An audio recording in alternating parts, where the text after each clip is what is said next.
Oh, what was that? That dream just ended in one move. That was very strange. So hey guys, we are now on the RockLeeSmile Twitch channel exclusively, making a little exit here, and thanks for coming on over. If you did that, or if you just saw that I was streaming now and just joined us now, that's totally cool too. I do want to, of course, acknowledge Ben and the Crows for subscribing to the channel. Thank you very much for that. It's greatly appreciated. And the fact that you did that means a whole bunch to me. So, yeah, the only reason I didn't call it out is because we were doing our outros and stuff, and it's just sort of rude to interrupt while we're doing that. That actually happens a lot, like when people subscribe and then I just don't say anything. It's just because I'm trying not to interrupt. But I usually see it in the chat. I mean, I watch it like 80% of the time. When I'm into a game, like seriously though, sometimes I look away, but you guys are always really good about reminding me. Oh, this is a cool place. I don't think I've ever been to this one yet. I'm gonna tweet real quick. I don't really want to sing tonight though. Everybody keeps asking me to sing. Oh my god, what is that? There's a demon. Run! Don't let the demon get you. Oh my god. I want to go hang out with this Faces world over here. Fall down the pit. I'm gonna go in here. I know this place though. I should probably introduce this game in a moment. If you just... Oh my god, what's going on? It's the Sumos. Alright, I know this place. Give me 1 sec. I'll be right back. I'm just gonna tweet that I'm playing this game, and maybe if more people want to join us, that's cool.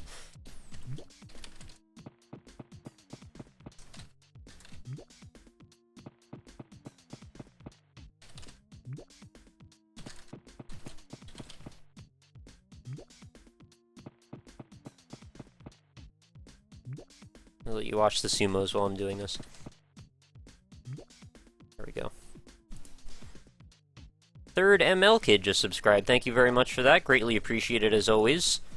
I hope you enjoy your Mar icon and your ability to do custom chat emotes. That is the basic crux of the features right now, by the way. You get the fact that you can make these 4 custom emotes. You can do a Mar, you can do an eggplant, you can do a cookie, and whatever else I forgot. Oh, that guy's flattened out. Oh wow, he's just destroyed. Can I go to a new dream world from here? But yeah, in addition to that, you get the chat icon next to your name, and then you also can participate in any streams that I do that are exclusively for subscribers, like a subscriber-only game. I'm gonna do those occasionally, probably more like twice a month, maybe more frequently if I find time for it. Looks like I'm inside of intestines or something. Am I going to be streaming with subs this weekend? I'd like to. I'm not 100% sure I can. I might have some stuff to do on the weekend outside of recording stuff and hanging out. But if I find time, yes, absolutely, I'd love to. Oh yeah, the Smiling Rock was the one I forgot from before, which is probably one of the better ones, I would say. So, what is this game, in case you were wondering? This is LSD Dream Emulator. It is a Japanese-only released game for the PS1. At least, I'm pretty sure it was Japanese only.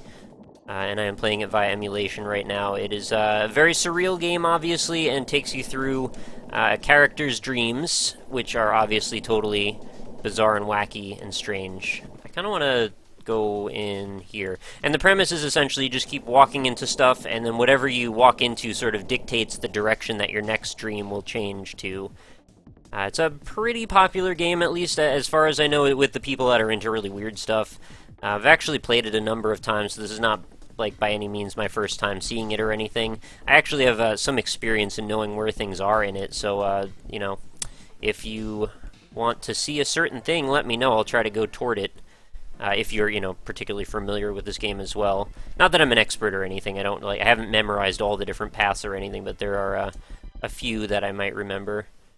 Oh, okay, that dream ends with a red hue. Well, I play the new Fantastic Near game when it comes out. I'm actually not sure what that is. Did you see the new Humble Bundle game? I did, or the new Humble Bundle, rather. Yes, I did see it. It's actually a pretty good deal, although I owned all of the games except for, I think, like, 1 out of that set. So, you know, not necessarily something I wanted to get, but... you could warn Josh he forgot the stream on. Oh, well, he should turn his stream off. I'm not sure if that's true. Oh god, it's the man!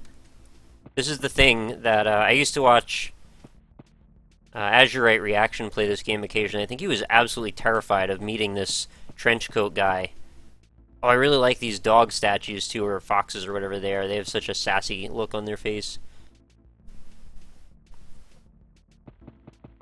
Do you believe in the possibility that you can dream up events before they occur in your conscious life?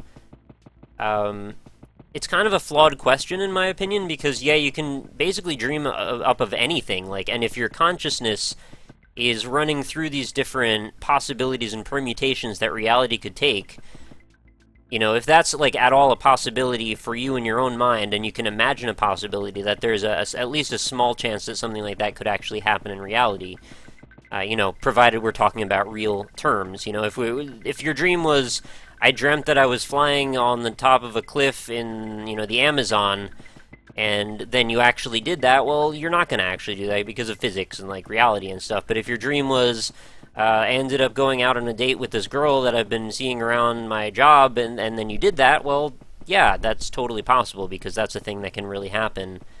So I think the question itself is sort of not really a realistic thing to ask, because, yeah, if you can think of something and it could potentially happen, then, yeah, you could dream of it and it could happen. I don't know if I'm making sense here, but I hope that, you know, I hope it does make sense. I just don't know that I am. What the hell is that? It looked like a giant samurai or something. Oh, we've got peacocks. I don't think I've ever seen these before. They look like they're a little upset that I'm hanging out in their territory. Have you ever had a lucid dream? Yeah, I'm pretty sure I have. I always wonder again about the definition of lucid dreams. It seems like maybe it's a thing that it sort of varies from person to person, what people consider that to be. Oh, I should have also totally given, like, a little bit of a warning, seizure warning on this one. This game is definitely very flashy. I don't know if the sound of the game is up high enough, but every tile you walk on makes a different sound as well. If by lucid dreaming you mean the ability to control your dreams, then yes, I've absolutely had those. But if you mean to the degree with which, like, you could dictate the dream and then push yourself to that dream and were conscious you were dreaming and all of that stuff all at the same time, possibly, but I don't really 100% remember. I mean, dreams just sort of go out of your memory. It's what they're designed to do. It's a really interesting ideology, the way, or idea, actually, not ideology, that dreams are sort of your mind's way of, oh my god, he's here again. I just saw him a second time. Dreams are a way of your mind coping with situations in your life that you don't have control over sometimes, and it's sort of like therapy that can occur, like self-healing, sort of like how you defragment your hard drive. Your mind can work through issues by running through different scenarios and giving you resolution on them. And I think that's just kind of a really cool thing, and it sort of makes your body and your mind even more incredible for that fact. Yeah, it is via emulation. I mentioned that already, just briefly. Yeah, I always like to play really weird games. Well, not always, but a lot of the time I like to play really weird games. So I figured, hey, if people are hanging out on the NLSS and want to see me do that, well, better time to transition over to doing that than, you know, when a bunch of people actually care what I'm doing.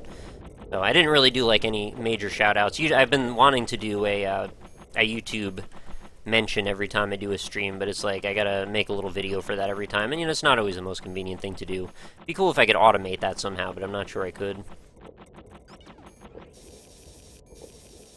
Should try to find the Bridge Guardian. Is that the giant face? I'm not 100% sure. Also, you don't want to let the gray man catch you. He erases your progress. I'm not worried about it, honestly. Since I'm playing this via emulation, I don't really have any progress. Are you a science kind of guy? Yeah, I definitely enjoy science a lot. I enjoy critical thinking, I enjoy skepticism, and I think science and those things go very well side by side. Do you think any game/RPG will successfully implement procedural quests, e.g. infinitely generated story arcs and storylines? I think it will happen eventually, yeah. It's going to need a good degree more sophistication, though, before that's necessarily a thing that we can see. Hey guys, I have a question for you. How do you pronounce, or how do you think you pronounce my name? Obsinator. I think that's the closest I'm gonna get anyway. Progress in what? I think what Mojave was mentioning was the fact that each time you finish one of these zones and you go back to the main menu, it counts as a day's worth of dream. And I believe it would just, like, erase that. Pretty weird that that could happen, though. Let's fall in the pit. I think that guarantees, like, a bad dream, though, if you fall into something. Yeah, alright, well, it definitely seems to have taken me down into the downer range a little bit more. Have I ever done LSD? I have not. You'd think that all the weird games I play that I would be, like, into drug culture. I'm really not. I just have a propensity for artistic games, unique games, strange stuff in general, mostly just because I like people that push limits. You know, I went to art school. It's obviously an interest of mine, and I think a lot of that stuff goes on in the sphere where this is all maybe more of a prevalent culture. And I think that's about as far as I'm going to go with answering that. If you hit 100 days, you win? Oh, I didn't know that. Another ambiguous cutscene, but you win. Okay. Have I played Brothers yet? No, I have not. Total Biscuit said it was his new favorite game of all time. He's more critical than just about anyone else in game journalism. Yeah, I caught him when he said that the other day on the Co-optional podcast, and I definitely am going to play it. I just haven't done it. Make sure you look up and down. Oh, yeah, I totally haven't been doing that, sorry. I forgot that they were mapped to square and triangle. I would like to map those to my other analog stick or something. Did I play, I don't know how to pronounce that because I can't speak French. I didn't play it yet. Well, did you like it is the question, but I didn't play it yet. I do have it, though, and I'd like to play it at some point. I know that Ryan has played it, and I think he thought it was pretty interesting, and I know for a conceptual level, at least, the concept of it is very cool. Your background is Proteus, wow. Oh, somebody on Twitter saying that. Yeah, it is. Not like you're here necessarily, but I am answering you as if you are. I feel like we get to this, like, kids' play zone area a whole bunch. Not one of my favorites, but it has some of the stranger ground tiles. By the way, pardon if the game is extremely choppy, that's just the game itself. Not even the emulation is really the issue here. The game is just, it, like, has a hard time. It has a hard time just rendering just because there's so much going on, so... Oh, what is that? Oh, the background music in this level is terrifying. Can you hear the background music at all, by the way? I can turn it up now because I'm not having to balance it against Skype anymore. Oh yeah, actually it should be pretty loud, so you should be able to hear it. What's this say? Have you checked out the closed beta of Eldritch? Yep, I actually have a copy of it. I haven't tried it yet. I am looking forward to trying it, though. Rob said it was really, really cool.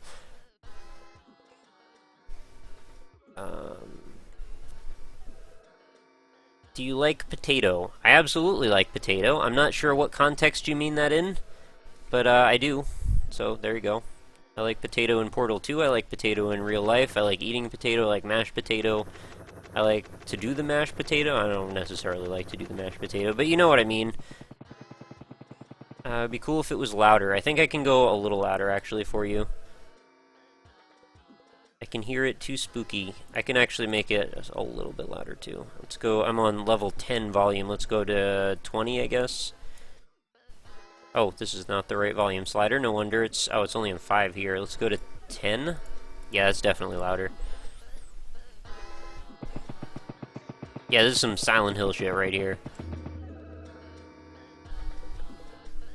What's going on?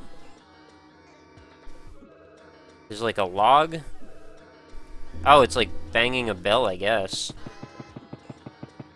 You ever suffer from sleep paralysis or something akin? Can I make it louder? Oh, I just made it louder. Maybe you need to still hear that change in volume happen. I don't know that I've suffered from sleep paralysis. Maybe, like, one time, if that, but I'm not sure I remember it. I feel like it could have been possible, though. Oh, and the game crashed. It does this from time to time. I guess it will have to start up again. That is why I've never really cared much about making progress in this unless I do, like, save states all the time, which is kind of annoying, and I can't even click the dialogue box, evidently. There we go. Be right back. I'll just put on the be back soon while I reset that up. Not a big deal, it only takes a moment or two to reboot that. And the screen regions and all that stuff are already good to go. It's definitely not a game that is the most optimized by any means. There are actually, I think I've seen like 2 or 3 different fan projects that have been trying to make that happen again.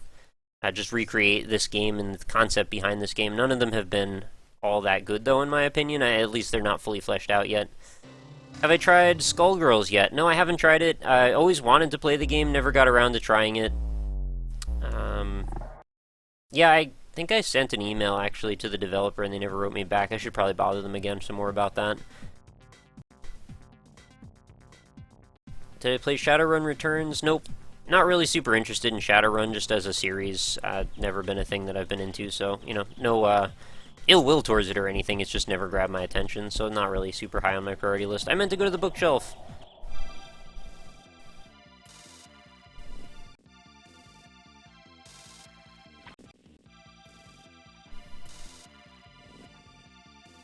Boom just subscribed. Oh, you mean to my YouTube channel? I don't think I missed any subscribers here, but thank you, regardless. You ever think about playing Cards Against Humanity again on the NLSS? Yeah, there's nothing that's, like, really off the table. I think we just sort of played it out for a while, so we've just been, like, letting it chill. But there's no reason that couldn't happen again later, yeah. I mean, I can't really speak for Ryan, it's his show, but that's just my viewpoint from what I've seen him say before. I'm not going in that pit again, that seems like trouble to me. Bye, Stoner. Yeah, Ryan was on the Co-Optional podcast yesterday. I believe he said that the VOD from that will be going up tomorrow on the Polaris channel, so you should make sure you catch that if you didn't already. Oh god, that reminded me of Gantz. I know, right? Maybe that's what makes me so into this game also, because there just seem to be these little, like, moments of Japanese culture that seep through from other things that have nothing to do with this. Which side takes you to the bridge with the baby faces? Is it this one here? I don't know, let's just go through this one. Nope, Enel is not part of Polaris / GameStation, he just was on the show. Repeat question, do you do YouTube full-time or just a side thing? This is my full-time job right now, so any support you guys can offer is greatly, greatly appreciated, because it means that I get to keep doing my dream job, and it means that, you know, I'll continue to bring you stuff that hopefully you enjoy watching. It, you know, buys me food and stuff when people subscribe, and I greatly, greatly appreciate it. It's incredibly validating to know that people care enough to do that, but it is obviously not something that I would, like, require or expect by any means, so it means a lot to me if you do it. Again, no pressure, though. Am I getting GTA 5? I almost bought it the other day, and then I couldn't find a good way to get it shipped to me. So I wanted to not pay like $12 in shipping to get it to me on launch day. I might just like go to Best Buy and pick up a copy on launch. There's always extras. And if anybody at GameStop ever tells you that there aren't, there are. They're just lying. There are basically always extras. And in fact, they'll sell into the pre-orders. If they have, you know, say GameStop, your local GameStop has 250 pre-orders. In this case, for GTA, it's going to be like 600, 700, maybe 1,000. The DM, or the district managers, will actually tell the managers to sell a certain percentage of the pre-orders, because there's always a guaranteed amount of people that will not show up to pick up their copy on launch day. So they'd rather get that money and get restocked before those people show up for their game. And in fact, the DMs will actually, if they find out that you're like getting really low, they'll just they'll RSB, the regional stock balance, over a couple extra copies over to that GameStop so they don't run out. So it sounds shady, it is kind of shady, but at the same time it doesn't usually result in anyone not getting their game, but the potential is there for that to happen, actually. I missed a good question in there. Where did that go? RockLeeSmile, can I hope in for a Spelunky Daily Challenge? Probably. Not sure what you mean by that. Quick question, how do you get in contact with indie developers regarding coverage of their game? Do you just tweet them or email? Sometimes one, sometimes the other, sometimes both. Sometimes they approach me. Oh, this has never happened before. Oh, I thought I was going to Sand Dune World or something for a moment. I have like a list of developers that I really like, and those people, like, I track what they're doing pretty closely. And, you know, I'm pretty on top of when they make new games most of the time, and obviously that's a reason that I would, like, hang out on Twitter a lot, because I like to see what people are talking about. But, like, I usually send out emails. Most of the time I don't get replies, which is kind of weird, but, you know, I try to do my best on that. Sometimes developers approach me. Sometimes I just stumble on games individually, and I'm like, hey, this game looks pretty cool. Can I have a copy for me to cover on the channel? And like, well, you might get in front of, like, almost 40,000 people. That should be a help, maybe. And sometimes that works out, other times it doesn't. So yeah, just gotta develop lines of communication. I also work with a few different PR companies that send me code sometimes. I don't really expect anything, but a lot of times they take requests if they're trying to promote a certain game. Yeah, this is just a cutscene. This is a pretty rare one. I don't think I've seen this one before, actually. What else was there to that question? I don't know, I think that's mostly all of it. Somebody asked if I'm developing any indie games. I have a lot of ideas. I've actually committed a bunch of them to paper. Well, maybe like 3 of them to paper, but I don't think that counts as a bunch. But it's an ambition of mine. If my YouTube eventually can pay the bills to the point where I can try and do some stuff on the side, because right now YouTube and Twitch and doing promotion and trying to, scrap up a living out of this, it's basically taking up all of my day every day. So I don't really have much of any downtime aside from when I'm like rendering videos or like really, really late at night. Sometimes I just like hang out on Skype or like talk with people. Other than that, I don't really have a lot of free time, but if it ever turns out that I don't have to worry as much about just, being able to make enough money to pay my bills, then that's a thing that I absolutely want to pursue. And I really do want to make at least one, if not a couple of indie games in my life. It's a super huge ambition for me. And I'm pretty driven to do it as well. It's just right now it's just not feasible, given how much time I have is all. Ew, I hate rendering. I actually don't mind rendering at times, because it's like, hey, you can play guitar for an hour now. It's kind of like, or eat or something. Like, I eat sometimes. I just sort of like prolong the process of eating and like watch a TV show at the same time. So it's not like I'm like that strapped for time, but putting things in perspective, it's like I'm basically driven to do something about what I'm doing with the channel or promoting stuff all the time. Like, I don't take days off. The last break I've had was like I saw a movie. The other day, what did I don't even remember the last time I've just like not done anything for the whole day. It's kind of a disaster for me if I try to take a day off, because every time I do that, I just get my inbox fills up with new emails, I get tons of tweets, and then people get upset that I didn't reply to them. So it's like, it's almost more work than to take a day off than not to. I mean, I guess the last, like, vacation I've done was, like, when I went to PAX East, which was, March, April, somewhere around there. And I just didn't touch anything online for 3 whole days, which was crazy. And then I spent the next couple months trying to sort that all out. Is that the bad guy again? What is that? Oh no, that doesn't look like it. Oh, it's a ghost, evidently. I consume food sometimes, yeah. I render my videos in 720p, and even a 5-minute video takes 15 minutes to render. Oh, look at that cityscape out of there. That's pretty interesting. Yeah, the timing on my renders really varies. Sometimes something doesn't turn out the way I want it to, or there's like choppiness, which, again, I freaking bought a new hard drive to fix that, and then last night I went and rendered a Spelunky video, and it was choppy as hell in both WMV and AVI. And the only way I could fix it was to transfer that file over to my C drive again. So I don't know what's going on with my computer. It's really pissing me off. But then I went and rendered the other 2 Indie Impressions episodes I had made that night, and those actually rendered fine, so I just kind of like didn't worry about it at that point. Ear-splitting ground sound. Yeah, it's pretty awful, actually. I guess I will turn it a little bit more down, because I was really just highlighting the music on that one thing. What software do I use to render? I use Camtasia Studio for editing. My computer has issues with Sony Vegas, otherwise I would use that. I think it's probably the preferable of the two, and a lot of people use Adobe Premiere as well.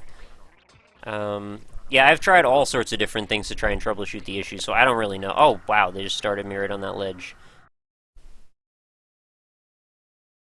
Yeah, I didn't enjoy that sound either. Lick me, please. I missed like a million questions here. Sorry about that. I'm trying to catch all of them, but I keep going off on these little rambling rants, and then I forget to look for a minute.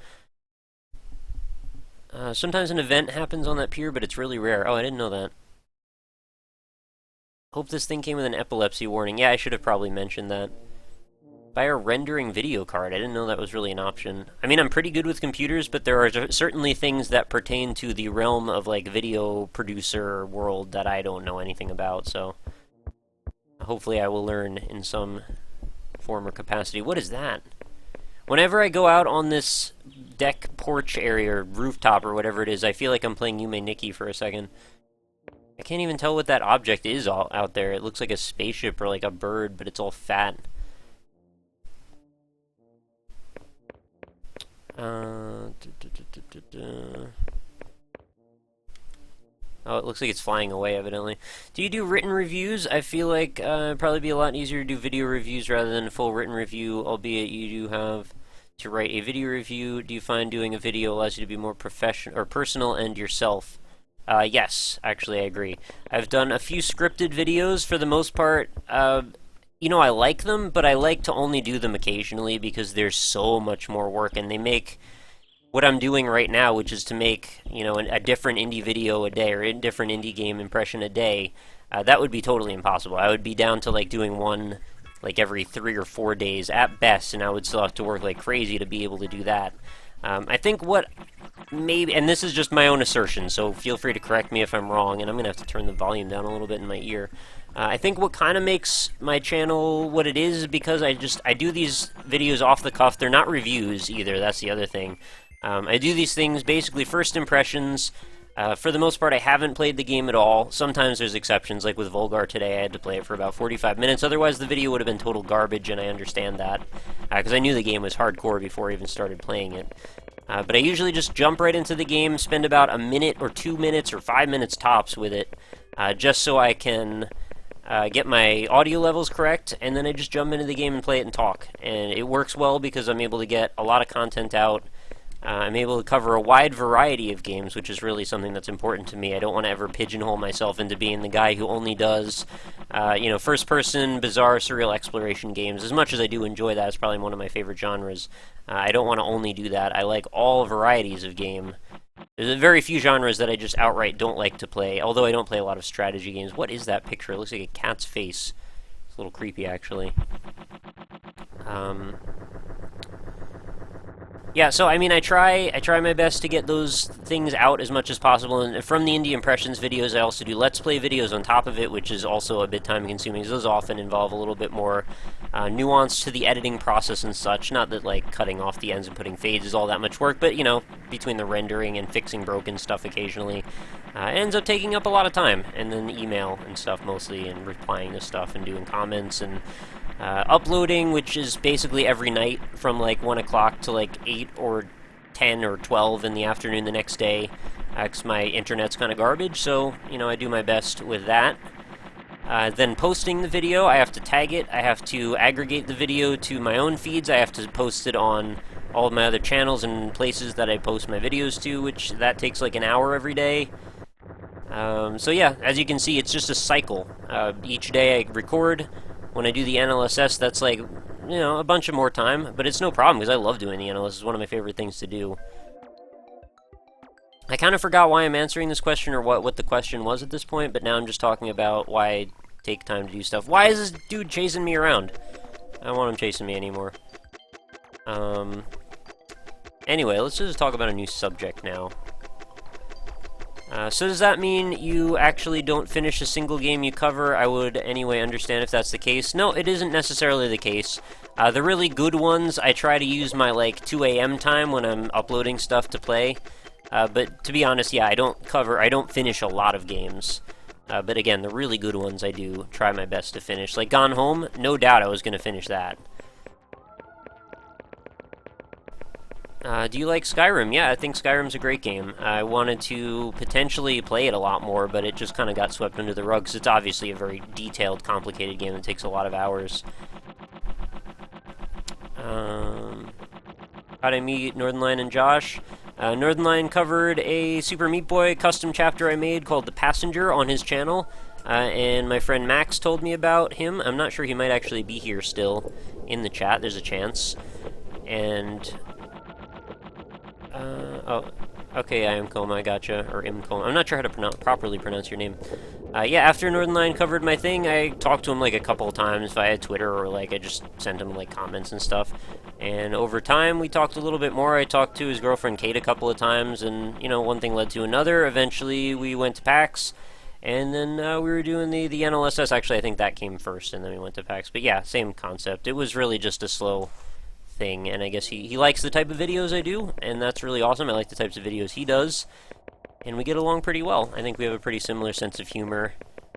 He's a very intelligent guy. I respect him a whole bunch. He's extremely nice. I don't know, it's really hard, and I'm not saying that like as if Josh isn't. He's all of those things as well.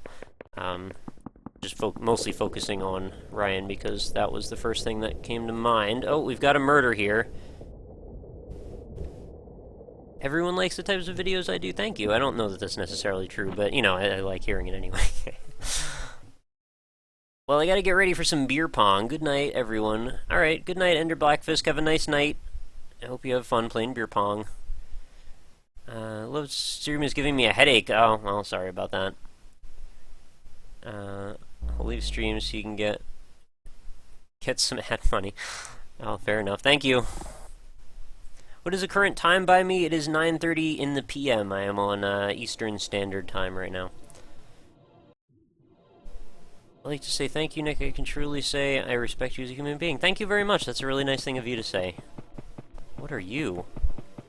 This kind of crazy flying thing here. I don't know what like half of these things that are flying around are. Sort of a wispy Japanese goddess, maybe? I can't really tell. And again, if anybody's bothered by how choppy this is just the game itself. It's always choppy. Let's talk to Fox Stashoes and see what they say. The Michael Fox says... Ding ding ding ding ding ding dong, da ding ding ding ding ding ding dong, da ding ding ding ding ding ding dong. The Michael Fox says... There, I sang for you. 12 hours in front of me, wow. Your videos are always very intellectual and well thought out, which anyone wanting reviews about games you cover will enjoy. You cover the aspects pretty much everyone wants to know, so you obviously are doing it right. Thank you very much. I try my best. I always wonder if I'm doing things properly. What is this? Is this a map? I don't think I've ever seen this before. What's behind it, though? Oh, it's like a television.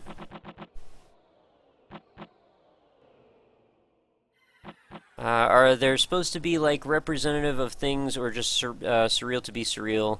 I mean, I know that original intention is kind of relevant because of people's own lenses, but still... Yeah, I don't know. It's really kind of up for interpretation. That's one of the two maps. Okay, that's interesting to know. I didn't even know there was a map at all. What if I touch it, though? Will it take me to, like, Map World? You can play J. Smith Town while you play this game. First time I finally caught a stream of yours. Thank you for coming. Yeah, I just figured it would be easier for people to know I'm doing a thing and hang out with me if I mentioned it at the end of the Northernlion stream. I mean, I like to do that, actually. I mean, I don't want to make it, like, guaranteed every time the stream ends that I'll be here, because sometimes I gotta run and do other stuff, too.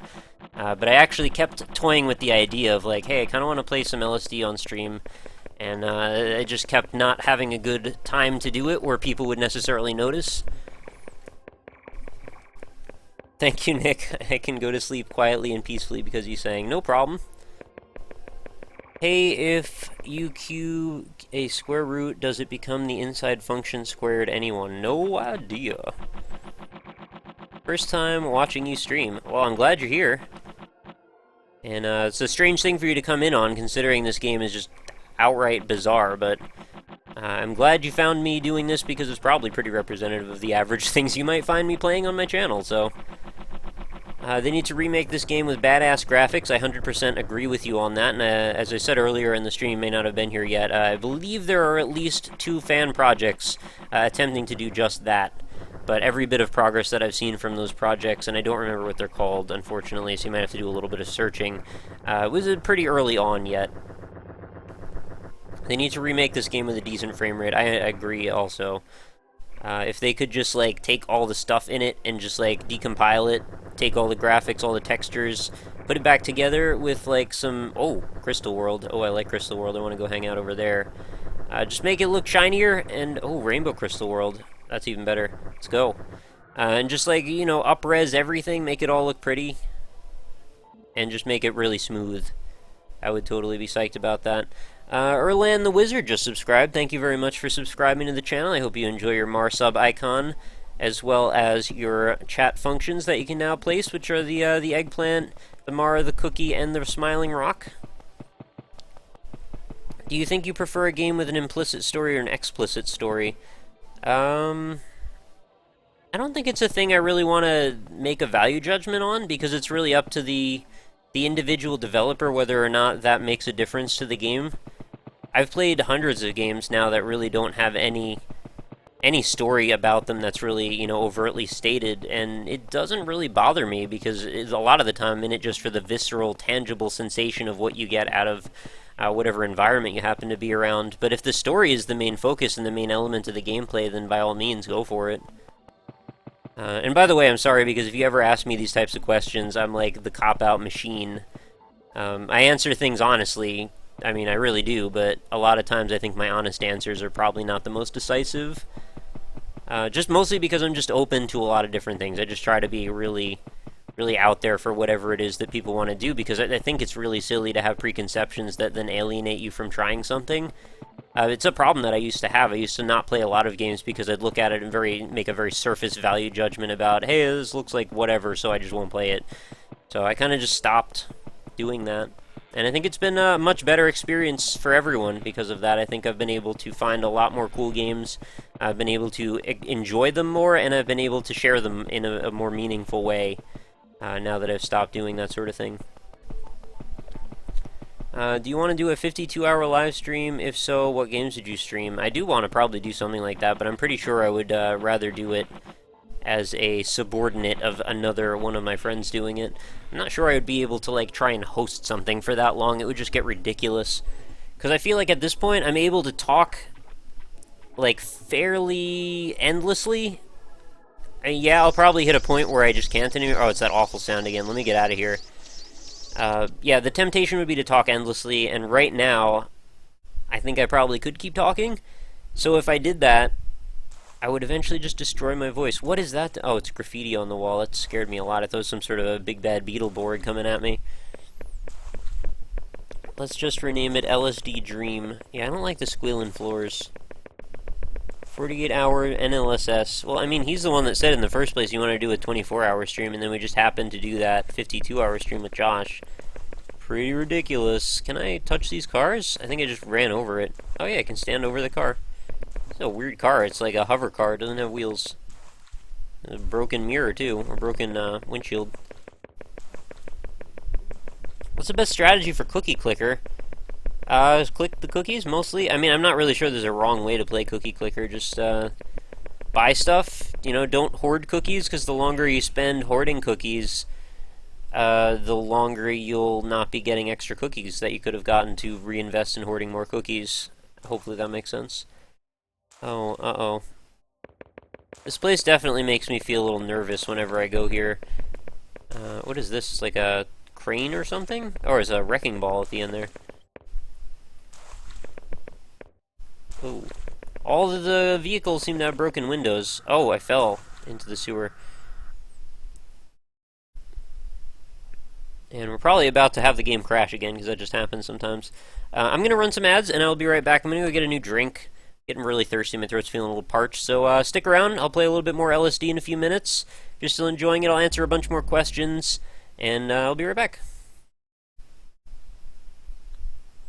What does the fox say?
Hey guys, I am back. Sorry it took a little extra time. I sort of like ate half a granola bar while I was getting some more drink. How's everybody going? Doing? Going? Going? What did I miss? Anything?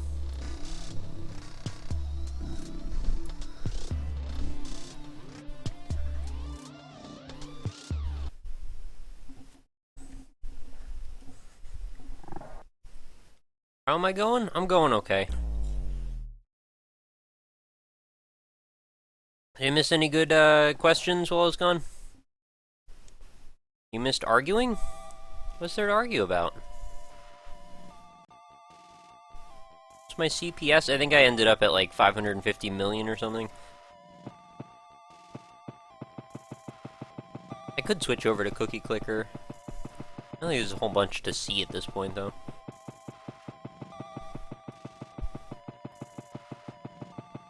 Does this game have a win state? I'm told it apparently does. But I don't think I've ever seen it. I think you just see another kind of arbitrary-looking cutscene. What happened to my audio? Something's weird. Can't hear anything. Oh, I think my headset probably got... Yeah, there it is. I have a thing with the headphone jack on my computer where if I move around too much, it doesn't capture both parts of the stereo audio. It just like clicks in and out. Do you have multiple monitors? Indeed I do. I have two. I think it is almost a necessity if you're streaming. I tried to do it on one monitor and it's a goddamn nightmare. It's not an experience I recommend anyone does. If you have the option, you know, spend the extra $80 to $100 and buy a second monitor, even if it's a garbage one, just to have your other windows in, like have OBS in it or something like that anywhere. Hey, Trico just subscribed. Thank you very much. Glad to have you in the group. You're a nice person. Greatly appreciated. Oh, LinMac also. I'm sorry, I missed another subscription before. Both awesome people. Thank you so much. Oh, I didn't mean to hit that.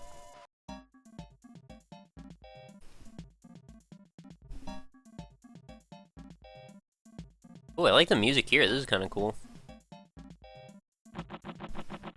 Do you have a page with your system specs? Yep, they're actually right below the video in Twitch. Scroll right down, you'll see it's got my headset, it's got my computer and my specs. And that should be all the stuff you need to know. What I should probably do is I'll put a link with my streaming specs. I've had people ask me that a bunch of times, like, what do you set up OBS for since you have really bad bandwidth? So yeah, I should really just make a little text file or something, let you download it, or take you to a page where it's just displayed.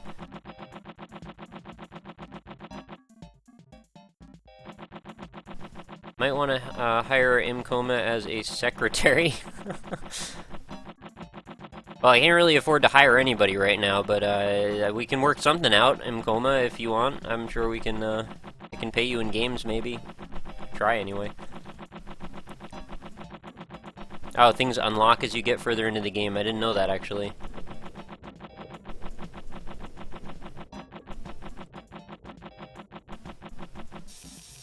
Yeah, don't feel bad. If you can't afford to subscribe, it's fine.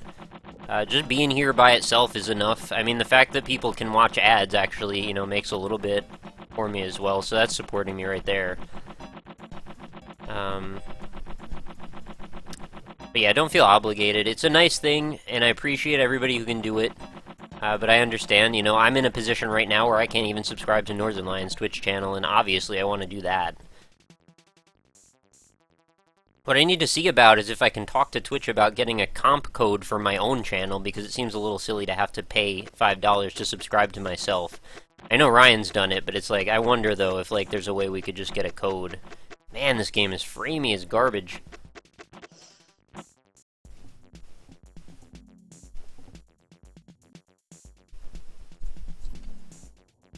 All the textures start getting weird? That's interesting. Oh, excuse me. Click on this bridge here. I have still not tried Sir, You Are Being Hunted. I definitely want to, though. I have a copy. I'm gonna make a video on it. Don't worry.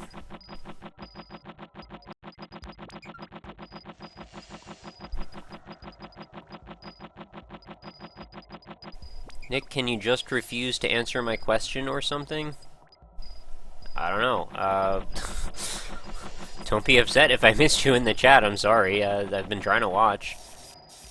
What do you think of story-centric games, and can that can be enjoyed by merely watching the cutscenes without actually playing the game? Do you think it degrades from the actual purpose of the games as a medium, using gameplay to communicate a story? Story-centric games. I like to read that a couple times because it's actually kind of a complex question.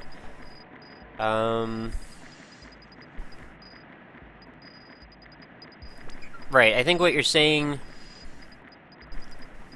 Maybe what you're saying is, like, in the case of games like maybe Gone Home, where somebody could make, like, a YouTube Let's Play of it and play through the whole story, and then the story, which is basically the whole game, is sort of taken away from the player at that point, and we're using player with, like, quotes, I suppose. What do I think about them? I kind of don't really think anything in particular. I mean, there was a similar question before asking about what my opinions are on story-centric games in various ways.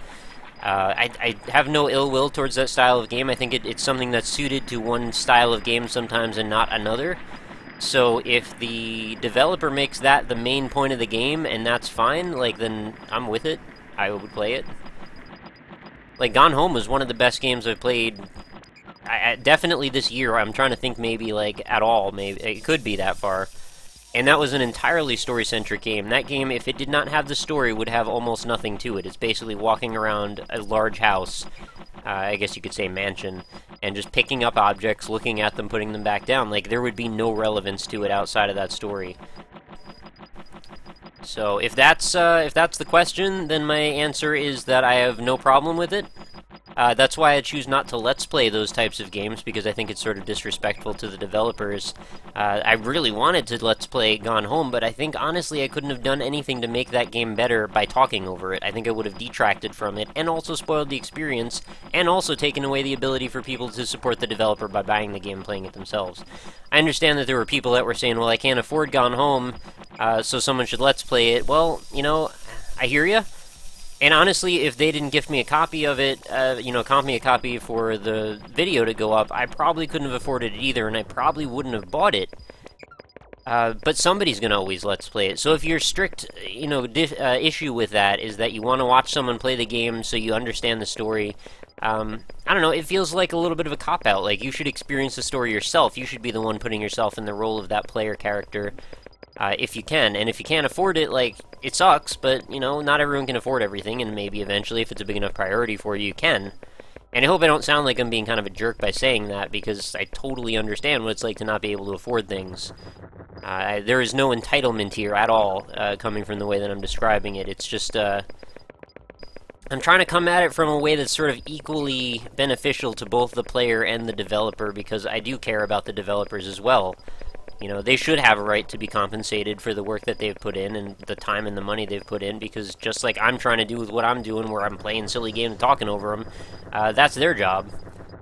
So, whatever I can do to contribute, I am aware that that is a factor. I am hopefully trying to help them sell more copies by showing off their games at times. And that's sort of the cycle. That's how I get games to show off, that's how I make my living, and that helps them make their living, I guess. It all sort of rolls down. I may have gone too far at this point, but anyway, that is sort of my opinion on that topic. Totally for those style games, just I'm probably not going to Let's Play them, so hopefully nobody takes any offense to that. It's not anything directed at anyone individually. I just don't think it really makes sense or is really appropriate for that style of game to be played through when the story is that central to the point of it existing.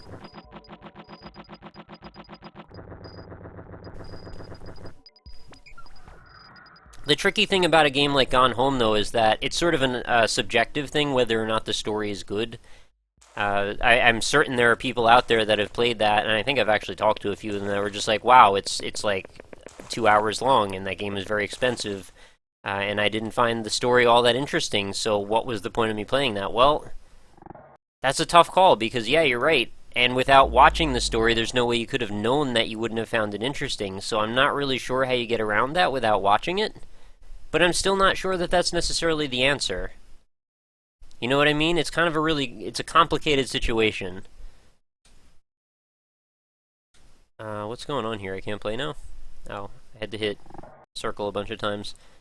So, yeah, I mean, some people, they did get the game, were very upset at how expensive it was, didn't feel like it had redeeming value, and, you know, that just sucks all around. Like, everybody lost in that situation, except for maybe the developer who got your money. But I'm sure the developer isn't happy about, you know, making someone upset by making them spend money on their game. I'm sure that isn't the case at all. So yeah, if anyone knows a way around that scenario from occurring, I'm not sure there is one. I guess you watch the first few minutes, maybe read some text-only reviews. Probably that's the closest way to go about it.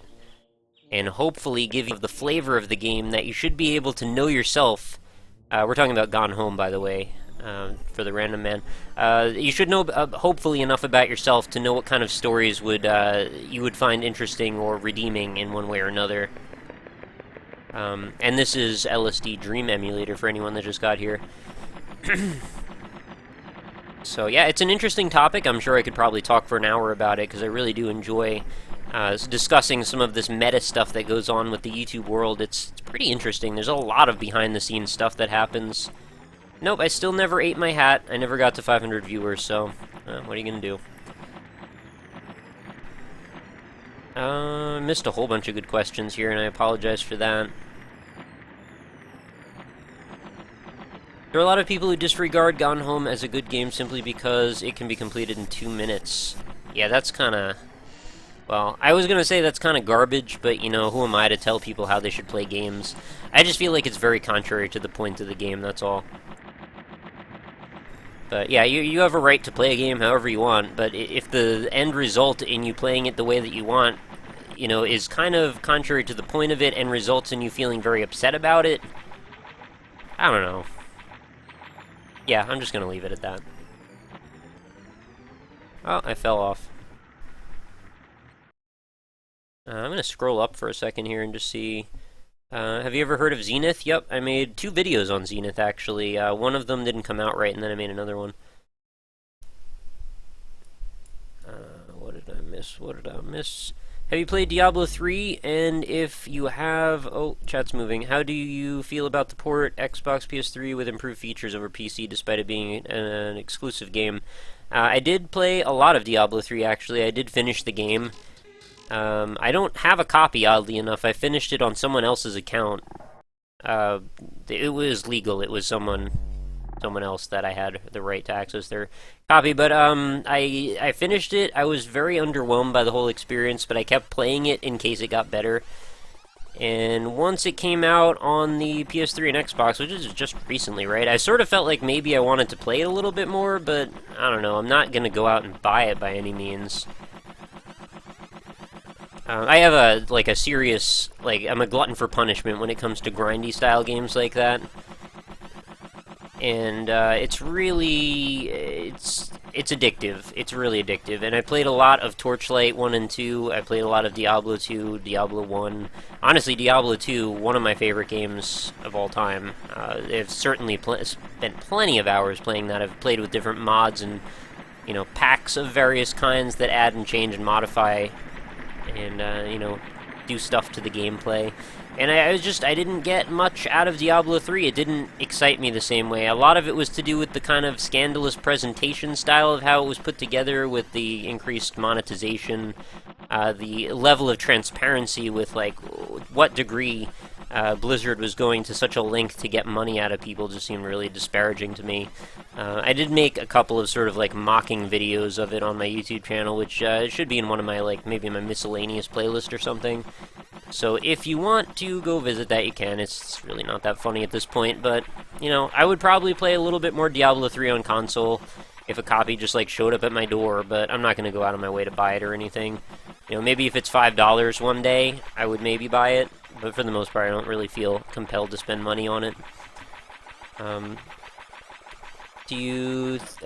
think Path of Exile is better than D2, or is a better sequel to D2 than D3 is. Yeah, I think a lot of people were saying that, actually, and my buddy Anzo was saying that as well. Do you think it's right for YouTube to unsub inactive accounts, because I've been unsubbed from several people recently? Oh, don't get me started on that. Actually, part of one of my channel update videos a long time ago was, like, me showing my analytics graph of all the people that were unsubbed from my channel, and the fact that people on Twitter regularly tell me, hey, I have a YouTube thing that I like to watch your videos, and I found one day I was not subscribed to your channel, so I didn't know you had videos that had gone up, and all of a sudden I realized I had missed like a month of your content, and then I resubscribed to you, so I was just letting you know. Well, that happens a lot, and it's really, really depressing, because it means a whole bunch of people that were supposed to see my channel did not see my channel, and I didn't do anything. So there's nothing really I can do about it. It's frustrating. It continues to happen.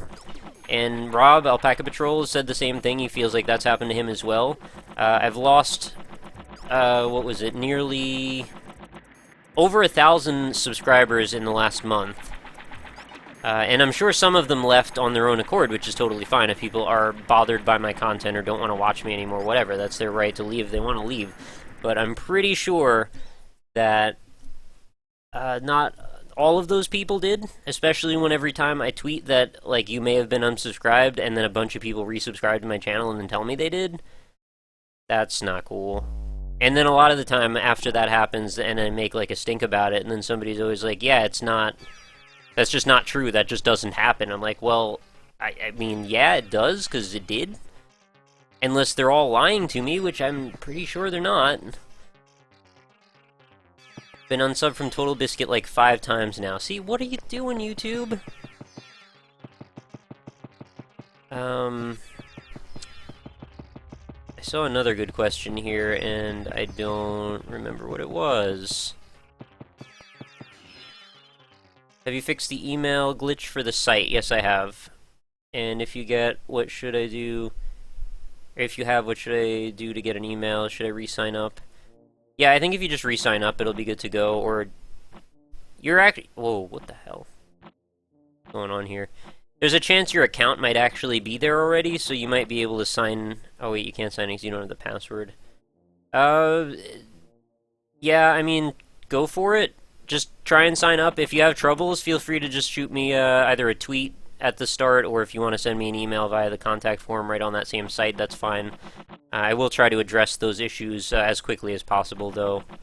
Because I'm not sure what the answer is just yet, because I haven't really dealt with that problem yet. It's mostly people that are registering that are new to the site, so I have to figure out what the proper response is. Worst thing that happens, though, I just delete the first thing you sent, the first entry that you have into my database, and then you just make another account, and then it's good to go from there. Sorry for the confusion, it's a little weird. I'm not... You know, I went to school for graphic and to some degree web design, but I know... You know, I know some HTML, I know a little bit of CSS, I knew a little bit of ActionScript, but I'm not exactly the most web-savvy developer type at all. My friend who goes by the moniker Espresso is, like, supreme deity web design man or web dev man. And every time I've run into an issue like that for the last few months, he's been incredibly generous with his time. He's a professional web developer, and he's gone through and helped me sort out those issues. It's absolutely a phenomenal thing to watch somebody work when they're a master at what they do. It's really a cool thing to see. Do you get criticized when you tell people your job is playing games on YouTube? Right now, I'm still in the awkward transitional period where my channel is...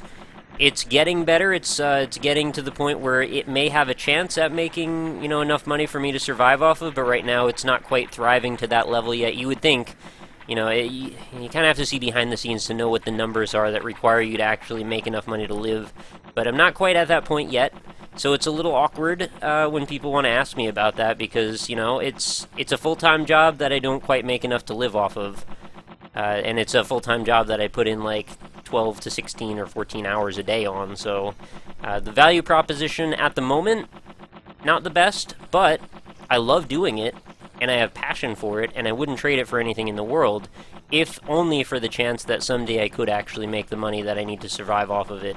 So I'll deal with being criticized over it, and yes, people do, as long as, you know, I'm still in the game for now, so to speak. It's sort of a weird way to describe it, but I'm trying. Yeah, starving artist, sure, yep. And in a way, starving artist still. Just the art is talking about video games on the internet, I guess, instead of actually making art. I'm glad NerdCube showed you off to a lot of people, though. He's a cool dude who does things. I agree on every point there, yes. I think Dan's a really cool guy, yeah. I think we would definitely get along. I feel like I say this every single time we do a stream, though. Do you do subscriber-only streams? No, not really. I mean, I don't really want to exclude people. So one of the things about doing subscriber-only streams means, like, well, nobody can chat unless they pay me money, and I just don't really like that idea. Just had your website send me a lost password I couldn't get for a couple weeks. It works now. Alright, good. So that is the answer then. If you tried to sign up and you couldn't get in, have it send you a lost password email, and it will work. So that is 100% the answer, yes. We had, what was the issue, actually, that was stopping it? My hosting service that was hosting the Indie-Impressions website had migrated a bunch of servers, and my website was on one of the servers that got migrated, so it broke the SMTP settings. This is total technical jargon, I guess, for anybody that doesn't care about this. Don't worry about it.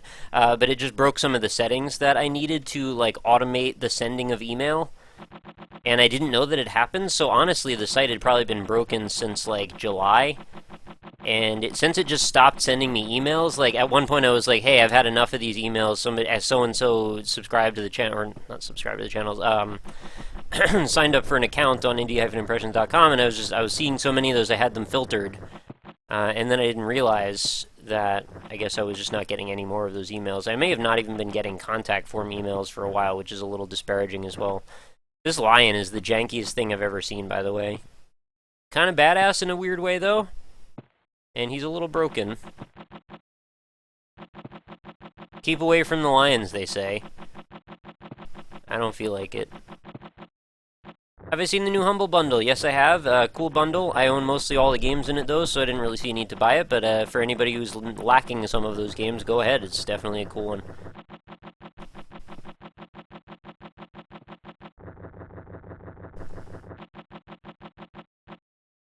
Honestly, Nick, I personally think you and the NLSS crew are some of the few channels on YouTube. I'm not necessarily saying that others are bad, but I eventually just lost interest. But with you, Josh and Ryan, I feel everything you do gets better and better. Thank you. That's really nice of you to say. I certainly hope that's the case. I try very hard. 2 questions before I go, one of which I'm sure you've heard 1,000 times. Where'd you get the name RockLeeSmile? 2, do you act differently at a stream or video? Okay, no problem. Answer number 1, I got the name RockLeeSmile from Naruto. I used to be a huge fan. It became my gamer tag on Xbox Live. I had an email address and all that stuff, so it sort of worked out. I was very, very into Naruto at the time. This was like when I was just starting college and stuff, so this was many, many years ago now. Actually over 10-ish? Yeah, 10 years ago, actually, is I think when that happened. And I sort of aspired to some of the attributes that I thought Rock Lee had attributed to him. What is this, a TARDIS? Oh my god, I found the window. I thought it was a TARDIS, though. I like that Rock Lee had, like, no inherent necessary abilities. Oh, we're in Cube World. I love it. And he tried his hardest. He got ahead through hard work, and I sort of aspired to want to be like that. So, yeah, the smile was his promise. And I feel like it's always good to make people smile. So, you know, all of those things added up. As far as the second question, do I act differently at a stream and video? Not really at all, no. I really don't act. That's one of my things. Like, I don't have the ability to act, and even if I wanted to, I wouldn't. Or even if I could, I wouldn't, is what I meant. I find it awkward. I don't really want to be that guy. I just like being myself, and I really find it more validating that I could be myself and people would actually enjoy what I do because I am me, and I'm not trying to make a thing about it. So, hopefully that answers your question. I already sang to you guys. Hey, keep going back to the Cube Land. Oh my god. Unless he's acting as he says this to us. Yeah, you caught me. Honestly, I would think, like, by the way I talk, you would probably be able to tell that I'm not acting right. Like, I don't try that hard. I don't mean to make it sound like I don't try, but, like, I don't exaggerate, I guess, is the way I'm trying to do. I am who I am, and if you like that, then awesome. If you don't like that, no problem. Not everybody likes everybody else, so I can deal with that concept. You can tell by the way he walks. Yeah. If you were to change your name now, what would you change it to? IRL and or game name? Probably wouldn't change it, really. Because, I mean, I could change it. It's on all this stuff, though, so it'd be like a whole bunch of work, but I just think it sort of works, like, it makes sense. I don't really mind being associated with an anime, as long as it's not a problem for them ever. That could be, like, a worrisome thing if, like, they decided that because I put those two words next to each other. Nah, I don't think that could really be a thing. I could just as easily say I really like rock music, and my best friend's name was Lee, and I like to make people smile. I mean, that's really not necessarily that weird of a thing to say. So, I mean, for them to come up with... Yeah, never mind. This is a dumb train of thought.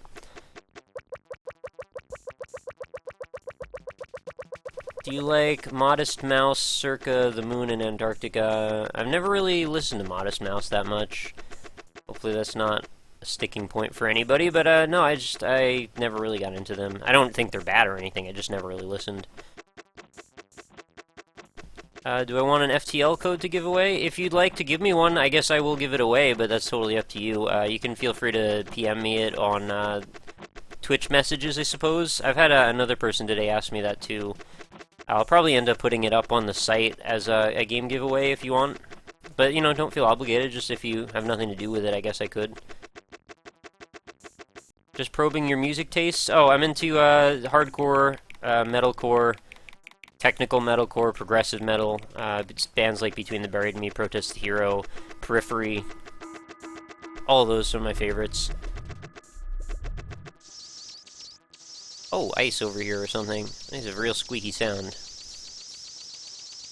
Yeah, I'm not shy when it comes to that kind of stuff. Like, I'm happy to answer questions. Not a big deal.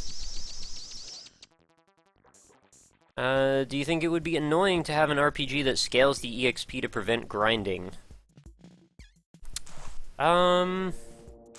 Well, you could look at it in another way, right? I mean, if you think about it, stuff like Elder Scrolls Oblivion had that, like, scaling system, right? Where no matter where you went, the enemies would always be roughly the same level as you, which I never understood why they did that, because it just defeats the point of having levels.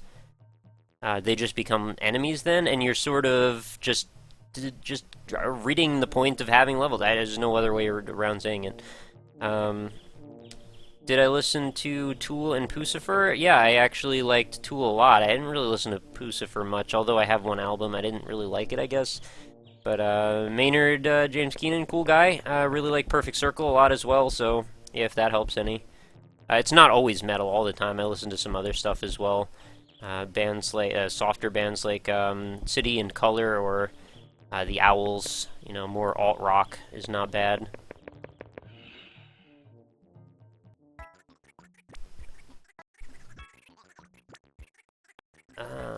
Skyrim? I thought Skyrim got rid of that, but I'm not 100% sure. Are you talking through your mic or your headphones? I have the same... My voice... Are you talking through the mic of your headphones? I have the same... My voice doesn't sound as clear as yours. It depends what you're using to record. There are audio codec issues sometimes. I'm using OBS right now, and that one has a really nice audio codec, and I also have it set up with a noise filter, or a noise gate, rather. So when I don't talk, it just cuts after the decibels reach a certain point, so you just, instead of oh god, it's a demon. Instead of getting white noise or, like, whatever else noise, it just, cuts to just total silence. I just saw Give Explosion in the Sky, listen, they're great. I have listened to them. It's sort of like Modest Mouse. I listened a couple times. I don't think I was hugely, into that, but it wasn't bad either.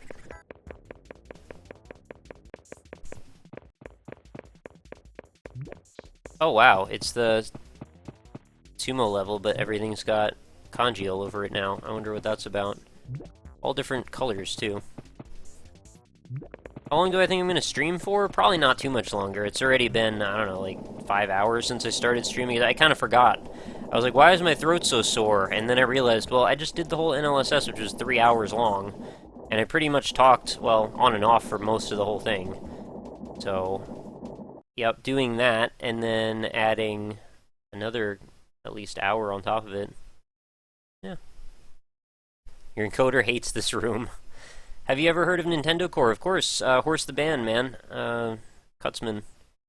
No, I really like Horse the Band, actually. My character in the World of Warcraft, or the World of in World of Warcraft, was named The Mechanica, because it's how many characters of the mechanical hand you could write before it stopped allowing you to write. So now we've entered new worlds that are covered in writing.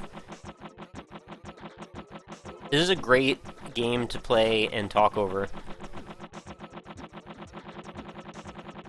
Night X Scythe. Have you ever played Ace of Spades slash build and shoot? Yeah, I was gonna do an episode on it. I have a copy. I just never got around to it. If you saw my pile of games, I have now over 300 games that I still haven't covered that were given to me in one capacity or another. Most of them are just smaller indie games and stuff that aren't like on Steam or anything. But this is, that was one of those games, although that was a newer one. And that one is on Steam now, so yeah, just kind of betrayed everything I just said. There's this rainbow person over here. What's going on here? What about Indie Nintendo Core? Well, I guess at the time when I first got into Horse the Band, they probably were more Indie Nintendo Core, but now, at this point, yeah, I guess not. I actually kind of stopped liking them. Oh my god, this demon. I kind of stopped liking them after, the Mechanical Hand. What was the next one called? Unnatural Disaster or something like that. I can't really remember the album covers now or the album names, but that's about it. I really wish I could afford to subscribe to all three of you guys. No worries. How do you like the new Protest the Hero song? Cautiously optimistic, I guess.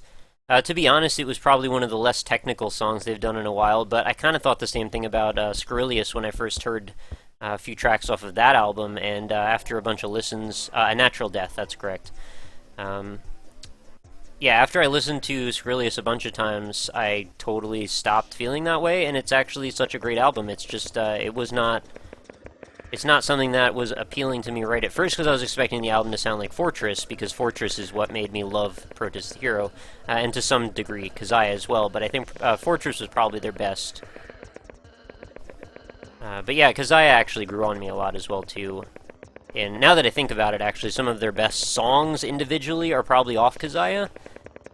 But I think Fortress is probably the best as far as a full album. Have I ever played Ico or ICO? Yes, I have. Oh, thank you for sending the Koji Wizard. Much appreciated. Yes, I have listened to the first EP from Horse the Band. I think I have everything they've ever made, actually.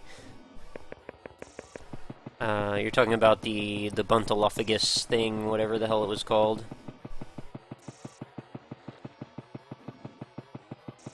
But yeah, I've definitely enjoyed Ico. I actually finished the whole thing. I don't know if I said that already. I keep hearing about a podcast. Where can I find this? What podcast are we talking about? You mean the thing that Northernlion was on? Are you talking about the thing he did yesterday, or the Saving Progress podcast? I don't know what the context is there. Have you ever played Team Fortress 2 before free-to-play? No, I actually haven't. May sound weird, but I shot the duck hunt dog in Tens Minera. I don't know what that word is. Is a crazy album. You can find it here find it for free. It's a crazy cool album. All right. It's a whole album about pizza. Oh, sorry, wrong EP. There's a bunch of different threads going at the same time, what we're talking about. Calculated Use of Sound by Protest the Hero. Yeah, I have that as well. Didn't like it. Hopefully that's not too controversial of a thing to say. I could see the potential in where they were going, but they didn't quite have their feel of what they were doing yet worked out, in my opinion. And I tried to listen to it a bunch of times. It's just like, it didn't really grow on me that much. But yeah, the Pizza album from Horse the Band was also pretty wild. Yep, I did watch the entire co-optional podcast when Ryan was on. Not really going to talk about how I thought it went, necessarily. I don't think there's really much to be said there. Do you like Skrillex? Will you sing us some dubstep?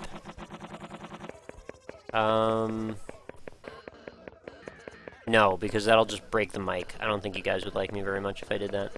I keep going to the same places so often. I guess I should try and, like, just click on more random stuff, right? Nintendo Core is a subgenre of chiptune? No, I think it might be the other way around. Although I could be wrong on that. I would say Nintendo Core... Well, it's like MIDI. Sometimes there's screaming, not always, though. It's like a combination of metalcore and chiptunes, I guess. I have heard of Slice the Cake. I've also heard of We Butter the Bread with Butter, and a bunch of other ones that sound like that. Maybe sing us some ICP then. Do you enjoy post-avant, jazzcore, progressive, dream funk? Yep. Dillinger Escape Plan. I do enjoy them. Or What's He Building in There also might work. So weird subgenre that fits into mostly deathcore and grindcore, just really crappy deathcore and grindcore, not NTB or HTB, but other stuff. You can search band E42 on SoundCloud to hear what I do. Oh, okay, well, there goes that. Honestly, I probably wouldn't just, like, be searching for... I would just forget. No offense, just, like, I have a lot of stuff going at the same time, so if you want me to check out something, I have no problem if you want to tweet. Yep, I am Coma, you are correct. And that wasn't, like, an egregious problem, though. I wasn't upset about that or anything, but yeah, that's fine. Keep that standard up, I agree. Nick should sing Screamo Death Metal. I have, if you want to go search for Planning the End, although I guess you won't find it because MySpace took it down, but I had for like 5 years, I had a grindcore band called Planning the End. That was just me. I will subscribe as soon as you sell your soul and stream 5 minutes of Minecraft. I'm not sure the right way to say this, but I don't really have all that much of a stigma toward Minecraft. I actually have a Let's Play of it, which is not really that weird of a thing to say, considering I make Let's Plays, but, I have no problem, actually. I would probably stream some Minecraft. I don't really hate the game. I think it's actually a lot of fun. I think it's very oversaturated, sure, but I don't think that means that we necessarily have to hate it. But yeah, hopefully you get what I'm saying there. Nick, you were in grindcore, yeah. Did you plan the band? Well, the band was just me, so yeah, I mean, I'm the only one. You didn't... Nobody caused a problem. There's no problems, everybody's good. Sing us electro metal. Dang, they took down Nick Screamo. Yeah, I have a bunch more, actually. I should really just put it all up on my SoundCloud, but I think I have to buy, like, some kind of subscription service to SoundCloud to be able to post more than the amount I have up. I have, like, one full electronica album on my SoundCloud, which you can get to from my, my channel page on YouTube if you want to listen to it. No, I'm not going to do any screaming, though, because it's just going to blow out the mic. This is not the right headset for that. Or really headset at all is not the right format for that.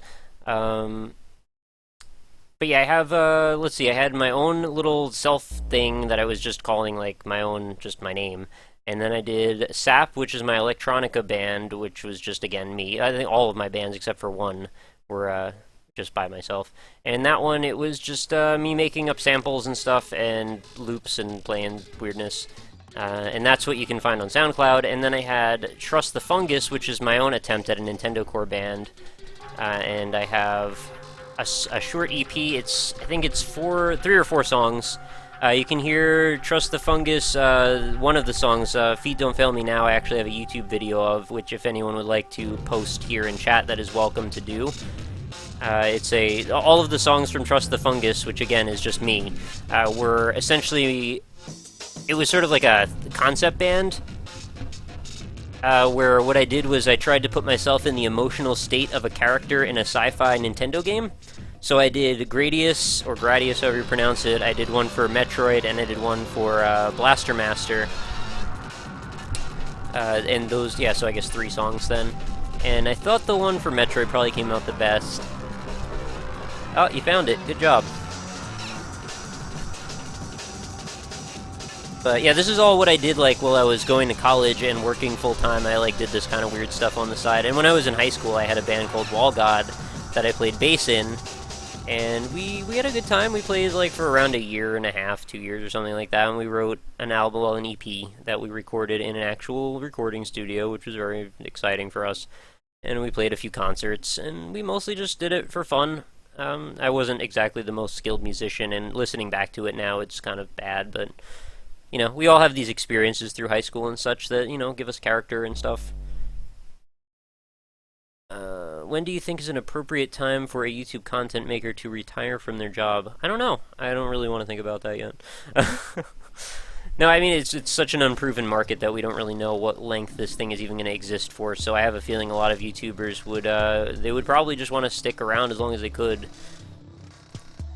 But anyway, so I was going over all my musical acts that I've had, so I did, we talked about Wall God, that was the first. I had my own self-titled stuff, I had Trust the Fungus, I had Sap, and then I had Planning the End, which was my grindcore band, which was mostly just me playing guitar really crazy and screaming with, you know, as crazy of throaty voice as I could manage. Definitely not a good thing for your voice, by the way. It made a noticeable difference in my speaking voice, which has taken like years to sound more normal again when I was doing that all the time. After that, I also had, I'd almost started another one called The City in Ruins, which was my attempt at doing like a more focused progressive metalcore band. And I only made one song with that one, so that one really didn't go anywhere. And since then, I really haven't really done anything else. I haven't really done much music since then. I've played with samples a little bit occasionally. I've played with Fruity Loops and stuff, but I haven't really done much. I have a Korg Karma synth, which was really awesome, and I freaking got that thing like just in time for me to not really make music anymore, which is kind of sad. But yeah, there's two more songs, the Trust the Fungus songs, that are similar to that one that you just heard. No, I didn't beat the game. I've just been sitting on the menu right now for a minute just because I wanted to talk and not play with the controller. So hopefully you guys enjoyed that little video. If you did, you should stream live mixing. Yeah, just day 14 there.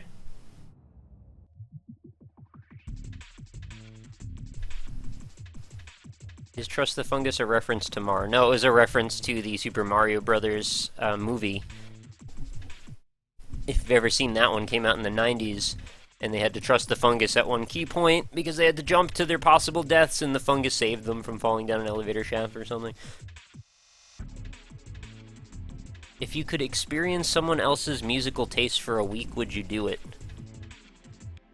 Not really sure I understand that question. I mean, I understand it, but, like, I don't really understand why I would want to do it. I mean, I like my musical taste because I like what I like. And for the most part, I'm not really that closed-minded when it comes to music. I mean, I don't like some genres, but for the most part, it's just more that they're boring to me to listen to. It's not that I don't, or I couldn't appreciate the musicality of them. You know, some very formulaic pop music kind of bugs me, just because my brain goes at such a fast pace. When I listen to music, it's like I predicted all of the progressions that are going to happen already, so it's sort of just like me waiting for it to end. Which is why I have to listen to stuff like Protest the Hero and Between the Buried and Me, because when you're learning those songs, like, it's totally not what you'd necessarily expect. The composition is, like, off the charts.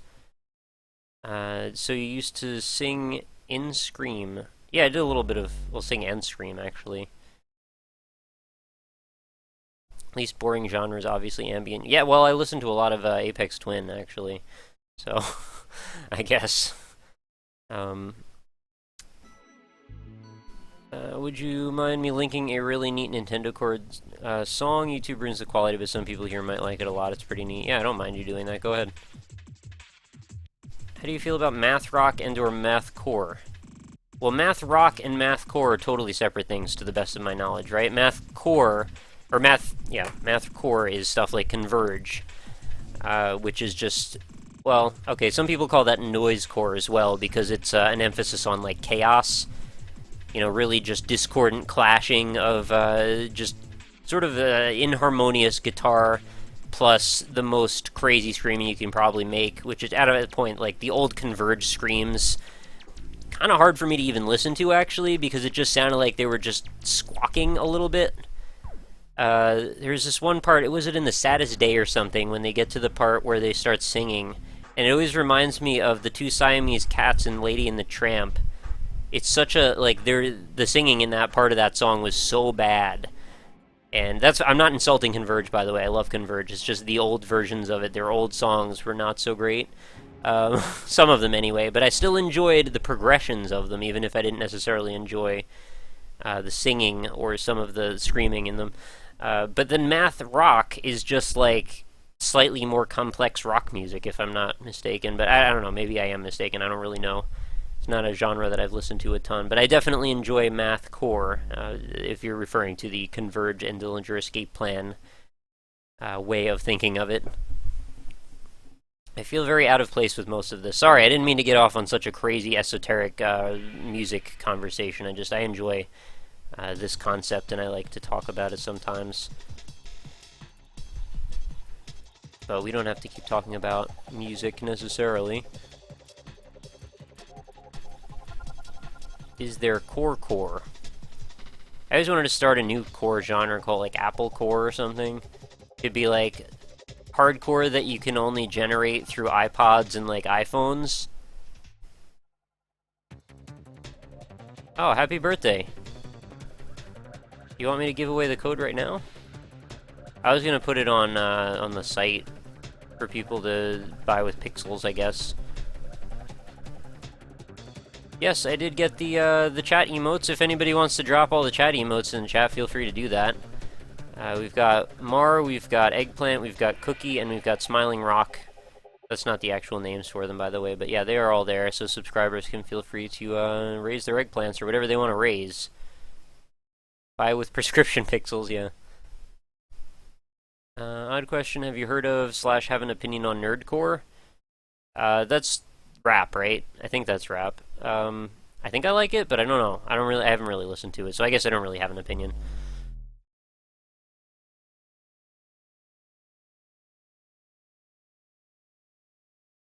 What's up with all the cutscenes? Oh, I'm just leaving it to idle right now, because I'm just kind of talking to the chat. Can I only see it if I'm a sub as well? No, you should be able to see it all the time, and there's a bunch right there. MC Front a lot. Yeah, that's cool.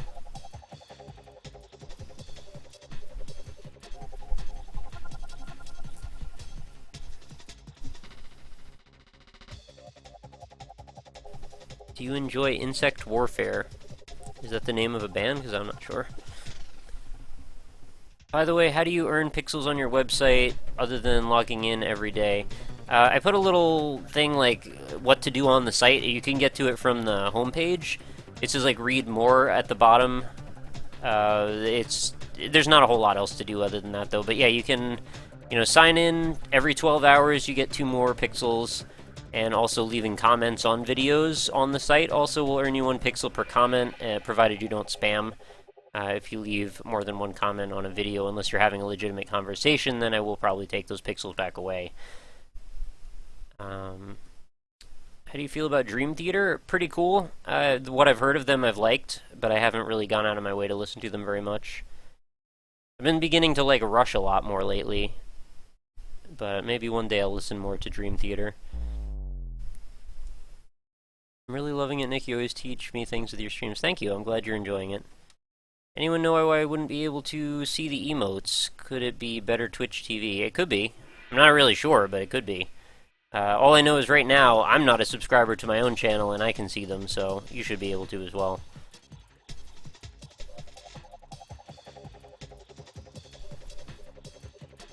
Yeah, I'm pretty sure that's the only legit reason for that to happen. So, any more questions, or are we questioned out for now?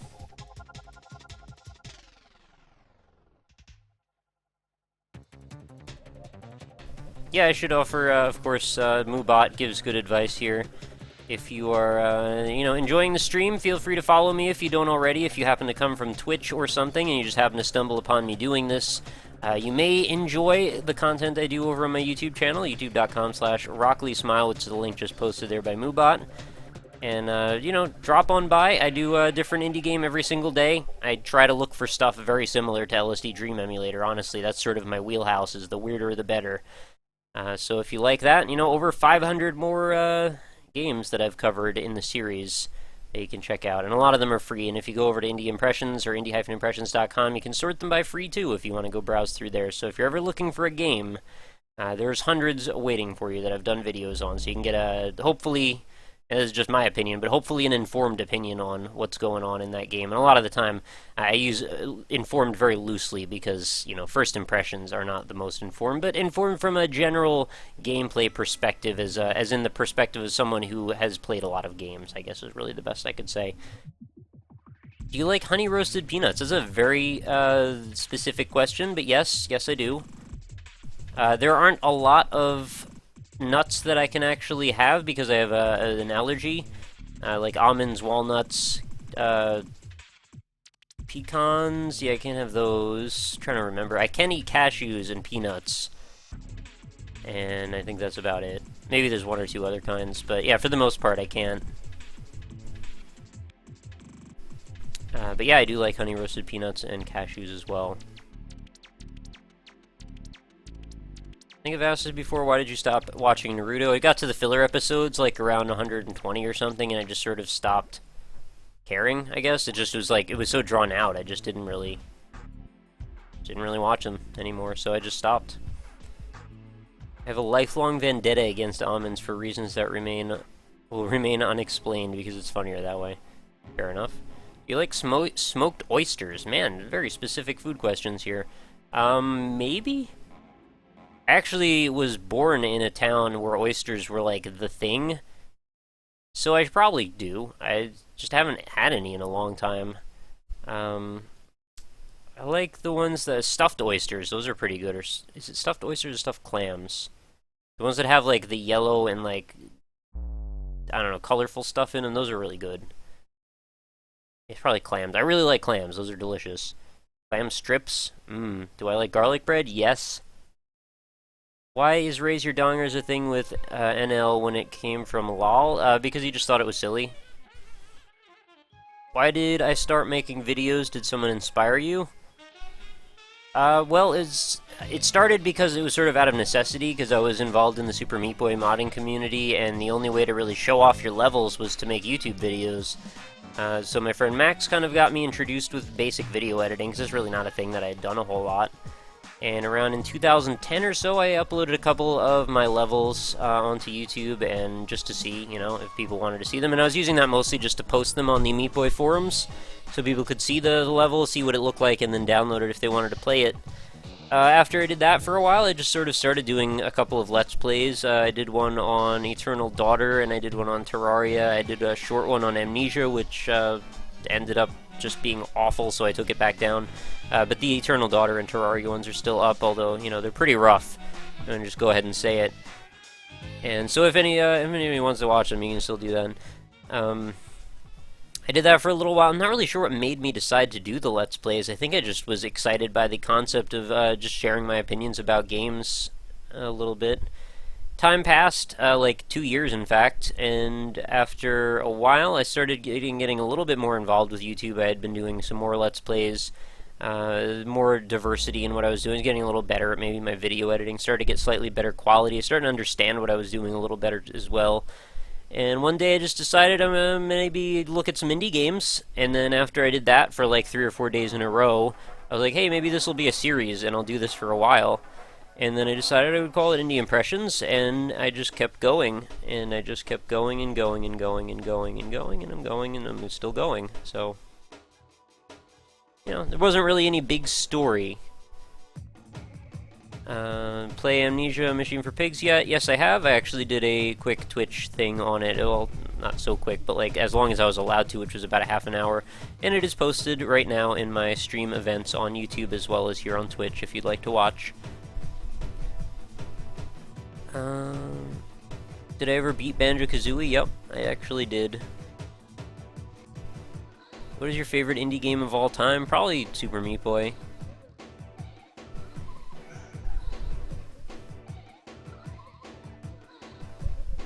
I'm really confused what to do. GTA 5 comes out next week and I spent the last of my money on a $90 figure. Oh, well, I guess I can't really help you, unfortunately, on that one. Return it? I don't know if that's an option. Cool, I never thought of SMB having a big community. I'm not sure how big it was, but the people that were there on the boards when it was like new to the PC version, I was a pretty dedicated community. We were pretty tight-knit. I think we all knew each other fairly well over there. I certainly posted and was on those forums all the time, and I was kind of like, and I don't mean to toot my own horn here, but I was sort of like in the formational groups that were trying to learn how dev mode worked to try and make Super Meat Boy levels. So, you know, a few people were sort of clustered together on that pretense, and I was making little guides and stuff that I would post, and, you know, I made a bunch of friends from that. It was really cool. And I met Psychedelic Eyeball over on those forums, who is a really cool guy, and you should check out his YouTube channel as well.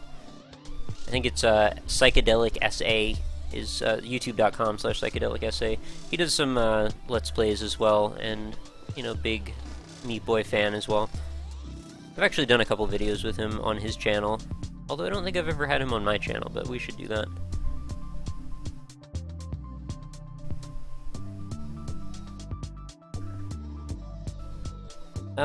I think I'm probably gonna wrap things up in a few minutes here. Psychedelic Eyeball is the other French-Canadian something awful let's player. What's the other mean? Yeah, he's really nice. Yeah, I'm Coma, you're right. That is the answer. But yeah, thanks everybody for coming. I guess, if, you know, I'll answer a few more questions if anybody has more questions, but I think I'm probably done playing the game for now. We had a fun little time here, I think. If there's anything else anybody wants to throw out?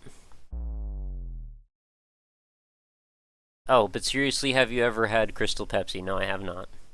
Compared to Raocow, who is more popular, I'm actually not a big watcher of either, just like to make that joke. Oh, okay. Make a playlist of what? Do you think a blind Let's Play is good for a YouTuber starting out, or should they do a game?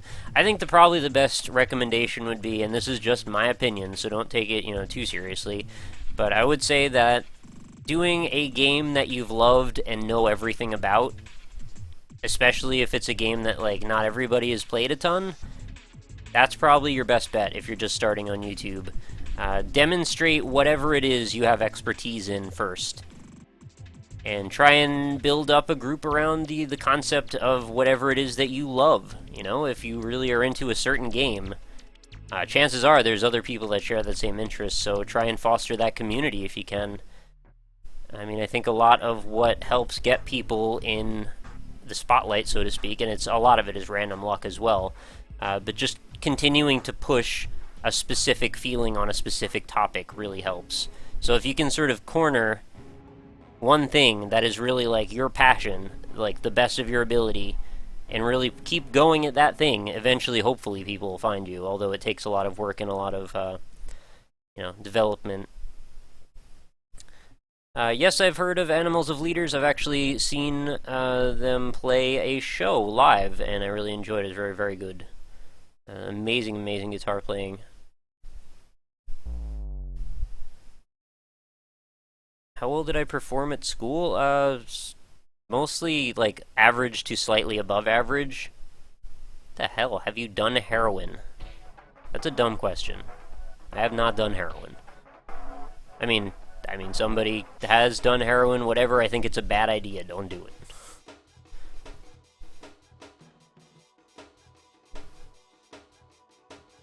Yeah, that's enough drug talk. Let's answer one more good question before we leave.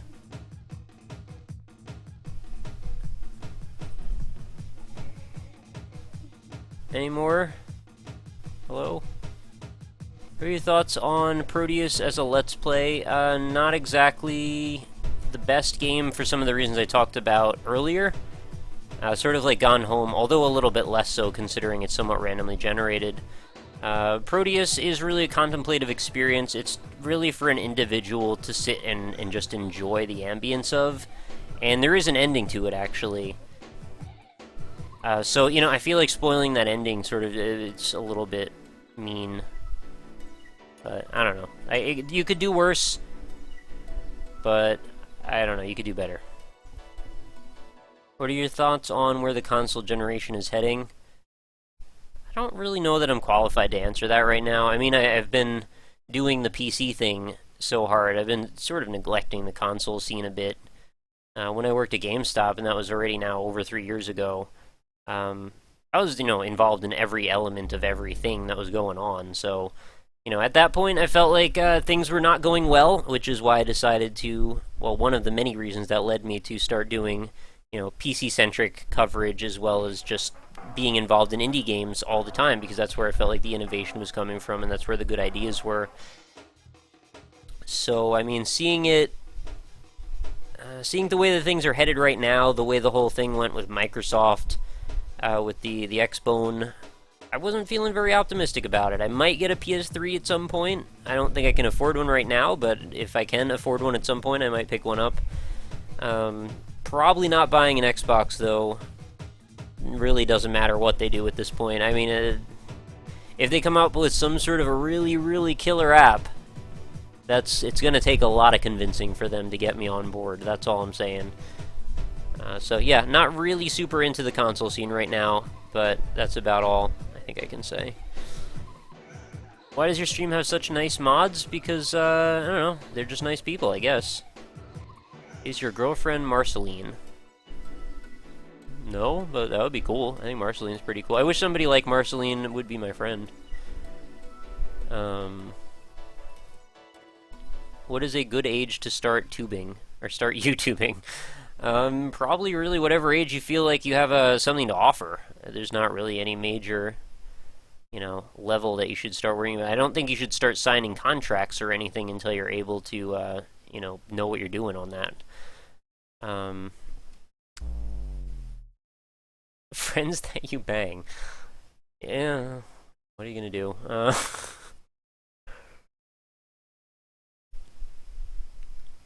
Yeah, I don't really think that there is a bad age, if you want to get started early, if you're like 14, 15, whatever, and you think you have a thing to offer, then go for it. There's really no downside. Just don't make any rash decisions, and don't try to make money off of it necessarily until you know that that's a safe thing for you to do in all respects, because honestly, negotiating contracts is not really a friendly thing to do, and, if you're underage, if you're under the age of consent, you really shouldn't be trying to pull stuff off like that. Even with your parents' permission, I think it's probably going to do more harm than good. Especially because the amount you get paid when you're starting out YouTube is so small, it's silly. And really, you're just probably turning people away by running ads, or having ads when there's not really enough people to watch them, that it would really make any difference. You need a certain core level of people around, I think, for that to make sense. I mean, that's my point of view on it anyway.